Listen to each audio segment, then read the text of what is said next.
गुरुदेव जी। शाश्वत शांति निधान, बार बार दंडवत करूं सकल सुखों की खान। सतगुरु सत्य स्वरूप लख, मन चित हो प्रशांत। त्रिविधि ताप का नाश हो, जीवन बनी सुखान। अमित महायश आपका, महिमा कही न जाए। नीति नीति कह चुप भय, वेद ग्रंथ सब गाए। महाभयानक अरु कठिन, भव सागर गंभीर। नाम जहाज बिठाए कर, मीटे जन की पीर। मेरा मुझ में कुछ नहीं, जो कुछ है सो तोर। तेरा तुझको सौंपते, क्या लागे है। बोलिए प्रेम से गुरुदेव महाराज की जय। श्री सच्चिदानंद भगवान की जय। बोलो वृंदावन बिहारी लाल की जय। उमापति महादेव की जय। पवन सुत हनुमान जी महाराज की। श्री गणेश जी महाराज की। बोलो सब संतों की जय। सत्य सनातन धर्म की। बहुत ही सौभाग्य का समय है कि उस प्रभु की असीम कृपा से हम सभी लोगों को ये सत्संग का परम पावन अवसर मिला है। ये बहुत बड़े भाग्य से मिलता है। महापुरुषों ने कहा, जिसके जीवन में सत्संग प्राप्त हो जाए तो इतिहास गवाह इस बात का कि पतित से पतित प्राणी पावन बन गए हैं, नीच भी महान बन गए हैं, अधम भी मुक्ति को प्राप्त कर लिए हैं। लेकिन सत्संग जब मिल गया है, क्या हो गया है? आप लोग देखते रहते हैं, लोग सत्संग में जाते हैं, कथाओं में जाते हैं, सुनते हैं और चले जाते हैं। जाना अलग चीज़ है और पाना अलग चीज़। रामायण में लिखा गया कि बड़े भाग्य पाइए सत्संगा, ओ बिनहि प्रयास होहि भवभंगा। कहती हैं कि बहुत बड़े भाग्य से सत्संग पाया जाता है। पाना किसे कहते हैं, थोड़ा गौर करेंगे।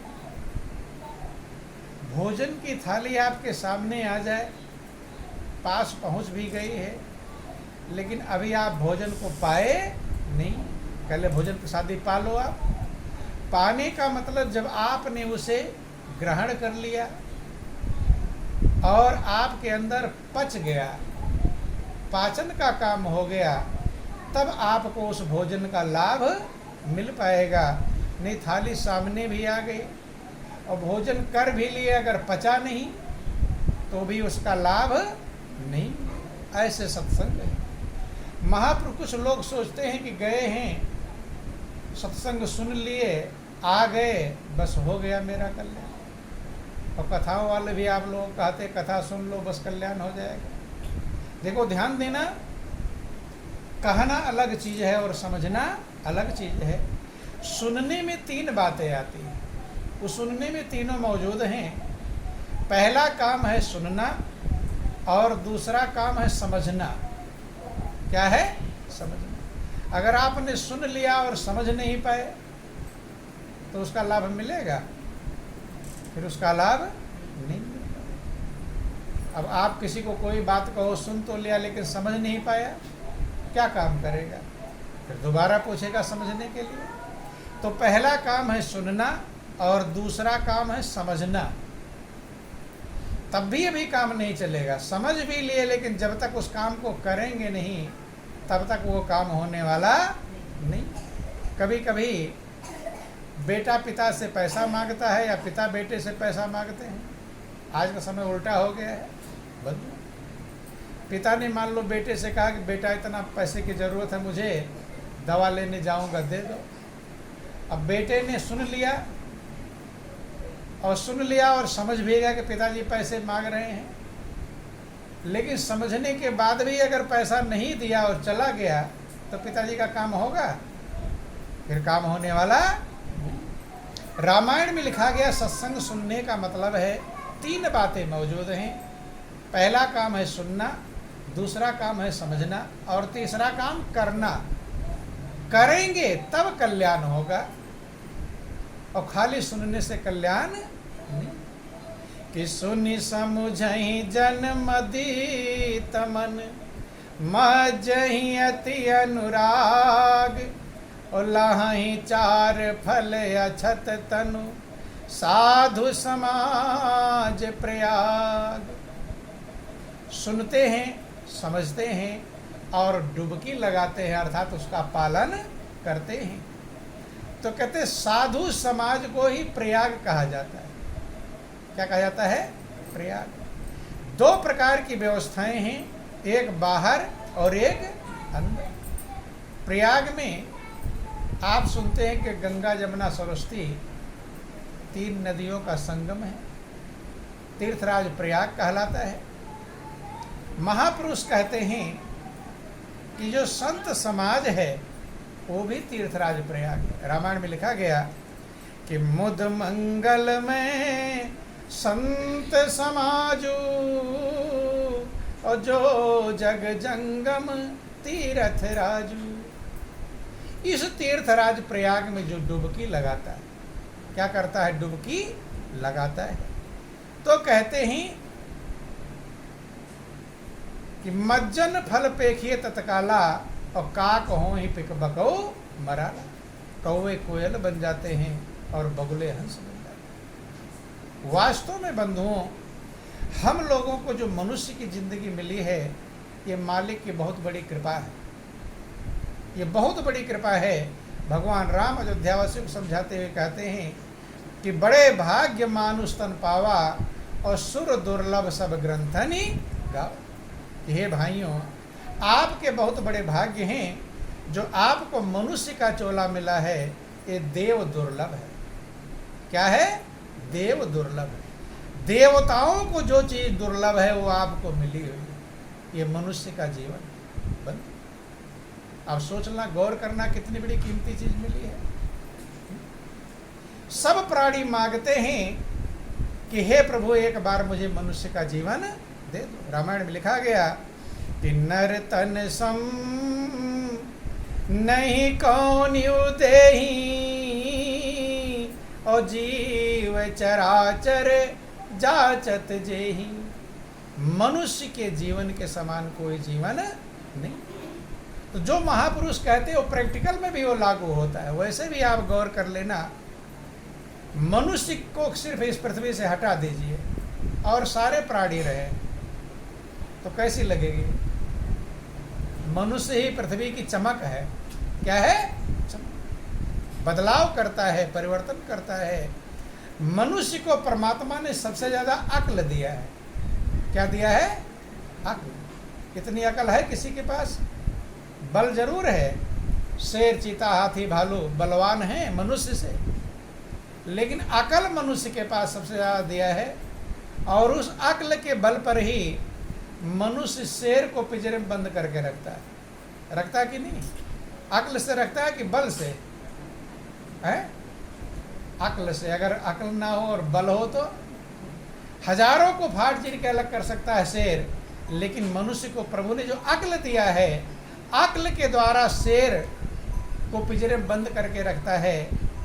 हाथी पर सवारी करता है, ऊंट, गधा, घोड़े, खच्चर, सबसे काम कराता है कि नहीं कराता? सबके ऊपर इसका कब्जा है और सब मनुष्य का गुलाम है। मनुष्य का कहना सबको मानना पड़ता है। बड़े बलवान हैं, लेकिन उन्हें भी मनुष्य का कहना, मनुष्य के अनुसार चलना पड़ता है। तो ध्यान देना। दूसरी चीज है कि मनुष्य को परमात्मा ने सबसे ज्यादा सामान दिया है। इतना सामान किसी को दिया है? एकदम कृपा सब पर है। सब प्राणियों पर प्रभु की कृपा है, लेकिन मनुष्य पर विशेष है। और मनुष्य पर क्या क्या कृपा है, थोड़ा गौर करना। विशेष कृपा मनुष्य के ऊपर है। सबसे ज़्यादा सामान प्रभु ने मनुष्य को दिया है। इतना सामान किसी के पास है? पशु पक्षी, कीड़े मकोड़े, भेड़ बकरियाँ। आप लोग यहाँ पर बैठे हैं, अगर आपसे पूछें कि आपके पास कितना सामान है, तो क्या यहाँ कोई बता पाएगा? किसी को नहीं याद होगा, क्योंकि आज तक गिना भी नहीं। अगर पता भी करेंगे तो घर पर जाकर गिनेंगे, सारी अलमारी पलटेंगे, क्या क्या करेंगे, तो भी शायद बहुत सारे सामान छूट जाएं। इतने सारे सामान आपको मिले हुए हैं, और सबसे ज़्यादा अक्ल आपको मिला हुआ है। मिला है कि मनुष्य की देह गुणकारी, अकल पशुओं से है न्यारी, और प्रभु की है कृपा भारी। प्रभु की भारी कृपा है। तो सबसे ज़्यादा सामान ले लिया, सबसे ज़्यादा अकल ले लिया, और सबके ऊपर मनुष्य ने कब्जा कर लिया, सब जीवों के ऊपर। लेकिन अफसोस की बात सबसे बड़ी ये है, इतना सब कुछ होने के बाद मनुष्य से ज़्यादा बेचैन भी कोई नज़र नहीं आता है। इतना बेचैन कोई? शायद पशु पक्षी कीट पतंगे भी इतने बेचैन नहीं, इतना चिंता उनके पास भी नहीं होगी। शायद हार्ट अटैक नहीं होता होगा उनका, होता है? मनुष्य का हार्ट अटैक हो रहा है, माइंड की नसें भ्रष्ट हो रही हैं। ईर्ष्या द्वेष जितना मनुष्य के अंदर है, इतना पशु पक्षियों के अंदर मौजूद नहीं। अवगुण, ध्यान देना, जब प्रभु ने ज़्यादा कृपा किया है हमारे ऊपर, तो हमें अच्छा गुणग्राही बनना चाहिए, अवगुणग्राही। क्या करते हैं? जल्दी आप अपने दिल से सोचो कि जल्दी हम गुण लेते हैं कि अवगुण लेते हैं? क्या लेते हैं? बुराई जल्दी पकड़ते हैं कि अच्छाई पकड़ते हैं? क्या पकड़ते हैं? थोड़ा गौर करना, समझ में आएगा। बोलो वृंदावन बिहारी लाल की, उमापति महादेव की। किसी की बुराई आप सुन लो तो चुपचाप बैठे रहोगे कि औरों को बताओगे? चुपचाप और रख सकते नहीं। फैलाया जाता है। क्या फैलाया जाता है? बुराई। साइलेंट कर दो उसको। बोलो वृंदावन बिहारी लाल। दूसरी चीज है, गौर करना, कहीं लड़ाई झगड़ा हो जाए तो कोई खबर करता है कि आ जाओ देख लो लड़ाई झगड़ा हो रहा है, कि अपने आप जाते हैं? खबर नहीं करता कोई, काम छोड़कर चले जाते हैं, आवाज़ सुनते ही चले जाए। दूसरी चीज़ है, वहाँ पर मान लो लड़ाई झगड़ा हो गया, मारपीट हो गया, चले गए, सर फूट गया किसी का, तो जब तक उसका पूरा खबर आपको नहीं मिल जाएगी तब तक लौटेंगे वहाँ से लौटने वाले नहीं।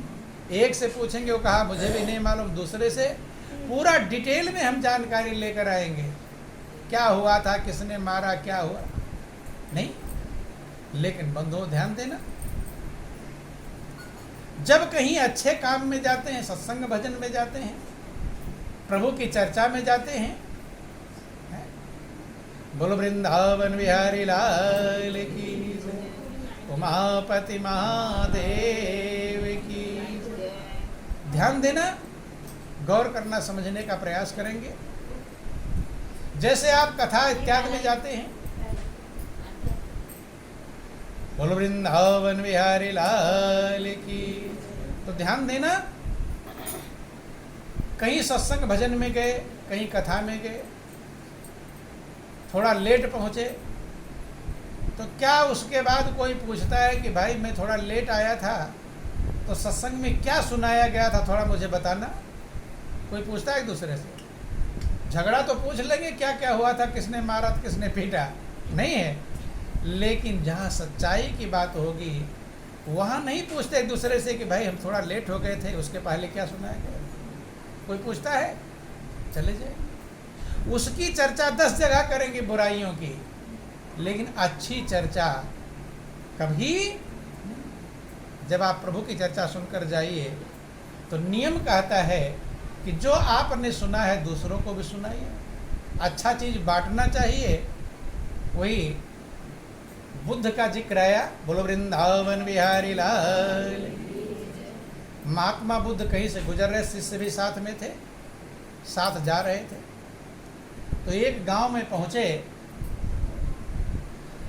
तो गांव के लोगों ने बहुत ही उनका तिरस्कार किया। कोई उल्टा बोल रहा है, कोई बैठने नहीं दे रहा है, कोई कुछ, मतलब जैसा जिसको समझ में आया उल्टा बोल रहा। किसी प्रकार से 2-4 बातें लोगों को सुना पाए। जब उस गांव से निकले तब उन्होंने प्रभु से प्रार्थना किया कि हे प्रभु, इस गांव के लोग अपने गांव में शांति पूर्वक अपने गांव में आराम से रहें। कौन? जो उल्टा किए थे, उल्टा बोले थे, उल्टी व्यवस्था किए थे। अगले गांव में जब पहुंचे वहाँ के लोगों ने बहुत स्वागत सत्कार किया, सम्मान किया, तमाम सारी व्यवस्थाएं। जब उस गांव से निकले तब उन्होंने प्रभु से प्रार्थना किया कि हे प्रभु, इस गांव के लोग जगह जगह फैल जाएं, अपना गांव छोड़कर कोई कहीं जाए, कोई कहीं जाए, कोई भटक जाए। तो शिष्य लोग जो पहले सुने थे ये गांव के लोग तिरस्कार किए थे, तो उनको कह रहे शांतिपूर्वक अपने गांव में आराम से रहें। और जिस गांव के लोगों ने स्वागत सत्कार सम्मान किया, कह रहे जगह जगह भटके, प्रणाम करते कि गुरु महाराज जी हम आपके बातों को समझे नहीं कि जो तो उल्टे हैं उनको कह रहे हो आराम से, उनके लिए दुआ मांग रहे हैं आराम से रहे, शांति से रहे, और जो अच्छे लोग हैं उनके लिए कि अपना गांव छोड़कर भटके इधर उधर। तब उन्होंने समझाया कि मैंने दुआ इसलिए मांगा कि जो उल्टे लोग हैं जिस गांव में, अगर अपने गांव में ही रहेंगे तो बुराई कहाँ तक रहेगी, वहीं तक ही, और जगह तो नहीं फैलाएंगे कम से कम। और जो अच्छे लोग हैं वो जब दूर दूर जाएंगे, जहाँ जहाँ जाएंगे तो वहीं अच्छाई फैलाएंगे। ऐसे महापुरुष कहते हैं कि कोई भी अच्छी चीज़ हमें मिले तो उसे हमें फैलाना चाहिए और बुराई को दबाना चाहिए, नहीं फैलने से बचाना चाहिए। लेकिन लोग उल्टा करते हैं, बुराई को फैलाते हैं और अच्छाई को नहीं फैलाते। ये जुबान जो आपको प्रभु ने दिया है, इससे हम कितनी बातें बोलते हैं। आज तक जब से पैदा हुए आप हिसाब नहीं लगा पाएंगे कितनी बातें हमने बोला है, इसका कितना प्रयोग किया है। लेकिन ये जिह्वा तब सार्थक कहलाएगी जिसने ये जुबान दिया है, जब आप उसका गुणगान करेंगे। क्या करेंगे? गुणगान, उसकी महिमा गाएंगे। जिस मालिक ने आपको जुबान दिया, बोलने की क्षमता दिया, शक्ति दिया, जब आप प्रभु का गुणगान करेंगे तब आपकी जिह्वा सार्थक होगी। नहीं तो ये दुनिया के काम धंधे में इसकी सार्थकता नहीं। रामायण में लिखा गया कि जो नहीं करे राम गुण गाना, ओ जी है सो दादुर, जी है समाना। जो जिह्वा प्रभु का महिमा का गुणगान नहीं करते, वो जीव मेढक की जीव के समान। किसके समान है? मेढक की जीव के। मेढक टर टर टर टर करता रहता है। ऐसे हम इस जीव से गालियां भी बकते हैं, उल्टी सीधी बातें बोलते हैं, क्या क्या बोलते हैं, चुगली चतुराई सब कुछ करते हैं।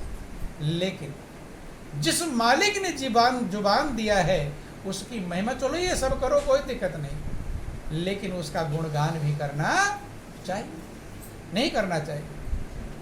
आगे कान के लिए बतलाया गया कि कान बहुत सारी बातें आज तक सुना होगा, कितनी बातें जिसको कान नहीं मिला है गौर करना।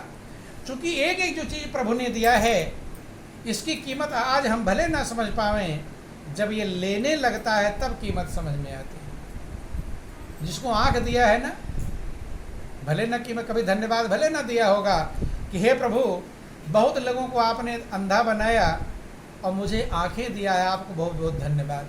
धन्यवाद देता है कोई मंदिर में जाकर? कहीं भी देते हैं? धन्यवाद नहीं दिया होगा। शिकायत जरूर भगवान की करते हैं कि नहीं? और वास्तव में सबके पास शिकायत ही मौजूद होगी। धन्यवाद किसी बिरले के पास। प्रभु के प्रति जिसके प्रति धन्यवाद का भाव भर जाता है वो आनंद मग्न हो जाएगा। लेकिन धन्यवाद का भाव नहीं पैदा होता, शिकायत का भाव हमारे अंदर रहता है कि भगवान ने मुझे ये नहीं दिया, भगवान ने मुझे ये नहीं दिया। क्या याद रखते हैं आप? जो दिया है भगवान ने वो याद रखते हैं कि जो नहीं दिया वो याद रखते हैं? क्या याद रहता है ज़्यादा? जो नहीं दिया है वो ही याद रहता है।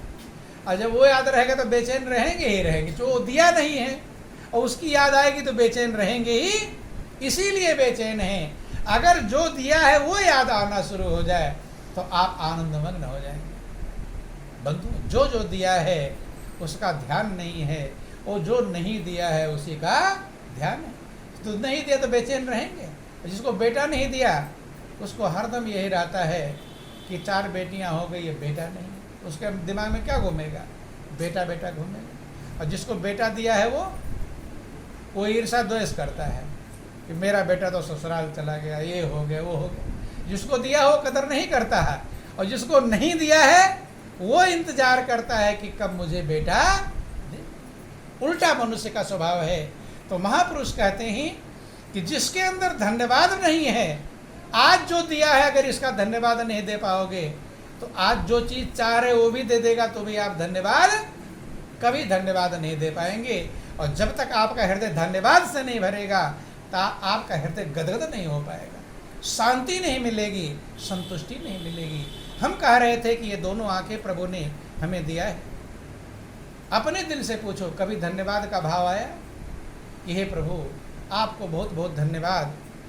न जाने कितनों को आपने आंखें नहीं दिया है। किसी को एक आंख दिया है, काना बनाया है, किसी को दोनों आंख नहीं दी, अंधा बनाया है, लेकिन मुझे दोनों आंखें अच्छी दिया है, देखने लायक दिया है। आपको बहुत बहुत धन्यवाद। मंदिर में जाते हैं क्या करने के लिए? धन्यवाद देने जाते हैं, शिकायत करने? कुछ ना कुछ जो नहीं दिया उसी को मांगने जाते। हाँ, धन्यवाद भी देने जाना चाहिए। बोलो वृंदावन बिहारी लाल। तो कहते हैं ये कान दिया है, अगर थोड़ा किसी दिन कम सुनाई पड़ने लगे उसी दिन अब बेचैन हो जाएंगे। नहीं बेचैन हो जाएंगे। 10 बार कोई पूछेगा नहीं सुनाई पड़ रहा है, सुन रहे हैं अच्छा खासा, तब कीमत नहीं समझ में आती है।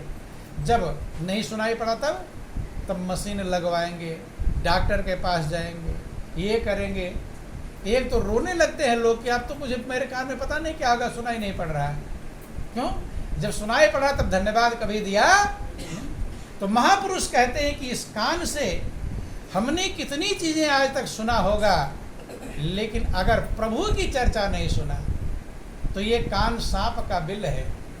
रामायण इत्यादि पढ़ते रहते, वर्णन आया कि जिन्हें हरि कथा सुनी नहीं काना, और श्रवण रंध्र आही भवन समाना।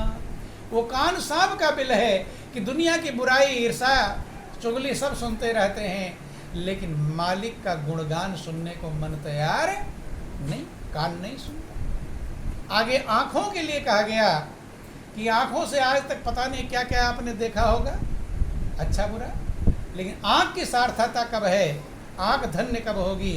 रामायण में लिखा गया कि नैनन संत दरस नहीं देखा, और लोचन मोर पंख कर लेखा। आंखों ने अगर संत महापुरुषों के दर्शन नहीं प्राप्त किए तो ये आंखें मोर के पंख में बनी हुई आंख के समान है। ऐसे मोर के पंख में आंख जैसा बना होता है, लेकिन वो किसी काम का वो चित्र होता है, उससे कुछ दिखाई नहीं। ऐसे हमारी आंखें चित्र के समान बंद। आगे कहते हैं हृदय के लिए कहा गया कि वो हृदय वज्र से भी ज्यादा कठोर है, जो प्रभु की महिमा को सुनकर गदगद ना हो जाए, मगन ना हो जाए। दुनिया की चीजें पाकर तो मगन हो जाते हैं, लेकिन प्रभु की महिमा को सुनकर जो हृदय मगन नहीं होता, वो वज्र से भी ज्यादा कठोर है। कि कुलिस कठोर निठुर सोई छाती, और सुनि हरि चरित न जो हर साथी। जो प्रभु की चर्चा सुनकर मगन ना हो, जो हृदय गदगद ना हो जाए, धन्य ना हो जाए, वो हृदय वज्र से ज्यादा कठोर है। सिर के लिए कहा गया कि वह सिर कड़वी तुमड़ी के समान है। तुमड़ी समझते हैं, पहले कमंडल साधु महात्मा लौकी का लेकर चलते थे, तो कोई कोई लौकी कड़वी होती थी। कि ते सिर कटु तुम्बर समतुला, और जे न नमत हरि गुरु पद मूला। वह सिर कड़वी तुमड़ी के समान है, जो प्रभु के चरणों में नहीं झुकता और भगवान के चरणों में नहीं झुकता। बदमाश के चरणों में झुक जाता होगा, नहीं है? बदमाश मिल जाए पैरों में गिर जाएंगे। कुछ लोगों का सिर पत्नी के चरणों में भी झुक जाता है, गिर जाते हैं पत्नी के पैरों में। लेकिन महापुरुष कहते हैं कि अगर प्रभु के चरणों में नहीं झुका और गुरु के चरणों में नहीं झुका, तो कड़वी तुमड़ी के समान। आगे तुलसीदास ने विचार किया कि बहुत अंग हैं, ये सार्थक कैसे होंगे? कितना गिनाऊंगा, अनगिनत अंग शरीर में लगे हुए हैं। तो उन्होंने इकट्ठा वर्णन कर दिया। कैसे वर्णन किया? इकट्ठा। बोल वृंदावन बिहारी लाल की, उमापति महादेव। कितने अंग आपके शरीर में लगे हुए, एक एक की सार्थकता कितना बताएंगे? थक जाएंगे। इसलिए उन्होंने इकट्ठा बतला दिया। क्या बतलाया? कि जिनके हृदय भगति नहीं आनी, और जीवत सव समान ते प्राणी। वे प्राणी जीते जी मुर्दे के समान है तो जिंदा लेकिन मुर्दा ही है। कौन? जिनके हृदय भगत नहीं आनी, जिसके हृदय में जिस मालिक ने ये जिंदगी दिया है, एक एक श्वास चला रहा है, जिसने सूरज चांद सितारे आपके लिए बनाए हैं, जिसने आपको पालने के लिए परिवार की व्यवस्था दिया है, क्या क्या नहीं दिया है। तो बंधु, उस मालिक के प्रति जिसके अंदर प्रेम नहीं पैदा हो गया, भक्ति नहीं पैदा हो गई, कहते जिनके हृदय भगत नहीं आनी, और जीवत सब समानते प्राणी। वो प्राणी शव के समान है, मुर्दे के समान है। किसके समान है? देखो, मरा मुर्दा तो सब लोग देखे होंगे, देखे हैं, लेकिन वह प्राणी जिंदा जी मुर्दा है, जो प्रभु से प्रेम नहीं कर पाता, मालिक की भक्ति नहीं कर पाता, जिसका दिल प्रभु के चरणों में लग पाता नहीं। बोलिए प्रेम से गुरुदेव महाराज की जय। बोलो वृंदावन बिहारी लाल की जय। तो बंधुओं, गौर करने का प्रयास करेंगे, विचार करने का प्रयास करेंगे। कितना भी धन दौलत हम इकट्ठा कर लें, कितनी बिल्डिंग बना लें, कितनी कार कोठी सब कुछ बना लें, लेकिन अगर हमारे अंदर मालिक के चरणों में प्रेम नहीं हो पाया, प्रभु के चरणों की भक्ति नहीं हम प्राप्त कर पाए, तो हमारा जीवन मुर्दे के समान है। उसका जिंदगी जीना और मरना दोनों बराबर महापुरुषों ने गिना है। क्यों? क्योंकि ये जिंदगी जो मिली हुई है, उस परम सहारे से प्रेम करने के लिए, जिसने हमको ये सुंदर जीवन दिया। महापुरुष कहते हैं कि रवि चंद्र अग्नि हवा अन्न पानी, और तेरे लिए जिसने पैदा किया है, और भिक्षु कहे जिसने सब कुछ दिया है, उसको भुलाने की कोशिश न कर। सूरज की व्यवस्था किया है। देखो ध्यान देना, एक चीज की कदर, एक चीज की हम कीमत समझ ले तो भी हमारा कल्याण हो जाएगा। परमात्मा सब कुछ दे देता, लेकिन एक सूर्य ना देता। क्या नहीं देता? सूर्य। तो काम चल जाता? कुछ भी काम चलने वाला नहीं। कोई भी फसल नहीं पैदा होती बिना सूरज की रोशनी है। कितनी बड़ी कीमत है कि वैज्ञानिक बतला, जितनी बड़ी पृथ्वी है उसका कई गुना बड़ा सूर्य है। कितने बड़े बड़े ग्रह, उपग्रह, नक्षत्र अपनी अपनी कक्षाओं में संचालित हैं, चलायमान हैं, चल रहे हैं। इतना सारी व्यवस्था, महापुरुष कहते हैं कि सूरज, चांद, सितारों का ना जाने कहाँ बिजली घर बना हुआ, और पल भर को नहीं धोखा देते, नहीं कनेक्शन जुड़ा हुआ। भाई आपका ये लाइट चल रही है, कहीं ना कहीं इसका पावर हाउस होगा तब ये बल्ब जल रहे हैं। अगर वहाँ से कट ऑफ हो जाएगा तो ये सब रुक जाएंगे। तो सूरज, चंद्रमा, सितारों का पावर हाउस कहाँ बना हुआ कि सूरज, चांद, सितारों का ना जाने कहाँ बिजली घर बना हुआ, और पल भर को नहीं धोखा देते, नहीं कनेक्शन जुड़ा। कोई खंभा तार नहीं और खड़ी कहीं दीवार नहीं, ऐसे इंजीनियर का बंदे करता जरा विचार। बिना खंभे और तार के सबको लाइट मिल रही है। जितनी बड़ी पृथ्वी है, तारे उससे भी बड़े बड़े मौजूद हैं। और कितने तारे हैं आज तक वैज्ञानिक गिन पाए? बड़ी बड़ी मशीनें हैं, गिन नहीं पाए कितने तारे हैं। लेकिन क्या क्या किया कि अन्न, फूल, फल, मेवाओं को समय समय पर देता है, और लेकिन है अफसोस यही, बदले में कुछ नहीं लेता। क्या क्या आपको खाने के लिए क्या क्या बनाया है? गौर करना। चाहता तो खाली 2 चीज़ बनाता है, रोटी और दाल, तो भी पेट भर जाता। लेकिन आपसे मालिक कितना प्रेम करता है, जिसने समझ लिया वो मालिक के प्रेम का